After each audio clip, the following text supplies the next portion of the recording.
On April 8th, the city of Wuhan, widely believed to be the epicenter of the COVID-19 outbreak, came out of a 76-day quarantine with 11 million people stuck within the city's boundaries, finally liberated from their own homes.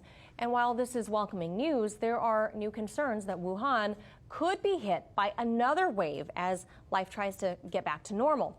That's because the entire country is still struggling to control the virus, now responsible for more than 4,000 deaths and some 83,000 infections. RT correspondent John Huddy has more. This is the inside of one of the hospitals built in Wuhan to specifically treat COVID-19 patients. It's a look at how China is battling the disease as people are trying to get back to some semblance of normalcy. Many, however, remain concerned about a second, even deadlier wave of the virus breaking out in Wuhan. There are 68,000 reported cases of coronavirus in the Hubei province.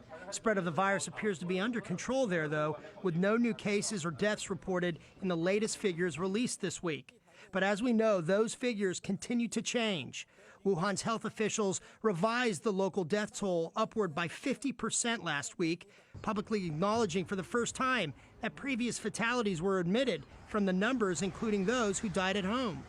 And Reuters reports that Chinese doctors in Wuhan say a growing number of cases of people recovering from the virus continue to test positive without showing any symptoms, becoming one of the biggest current challenges facing the country. The Financial Times writes that many sections of the city remain physically walled off with large blue fencing, and that in Wuhan, testing has become ubiquitous to root out hidden cases. One district has set up a hotline and has offered a reward for reporting people with asymptomatic cases, despite these being undetectable without a proper test.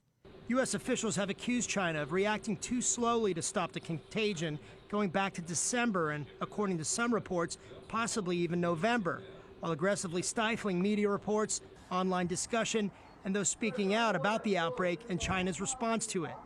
This week, the World Health Organization, under fire from the Trump administration for praising China's response to the coronavirus, confirmed that the Wuhan Institute for Virology was hit by hackers, with employees' email addresses and login credentials leaked online.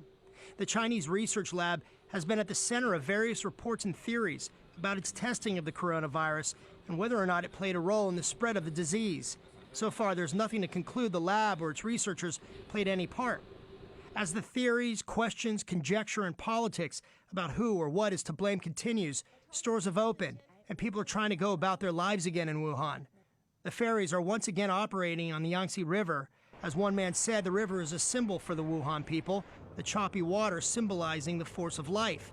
And he says, like the river, Wuhan will continue to flow despite this ordeal. A nice analogy amid a beautiful sunset.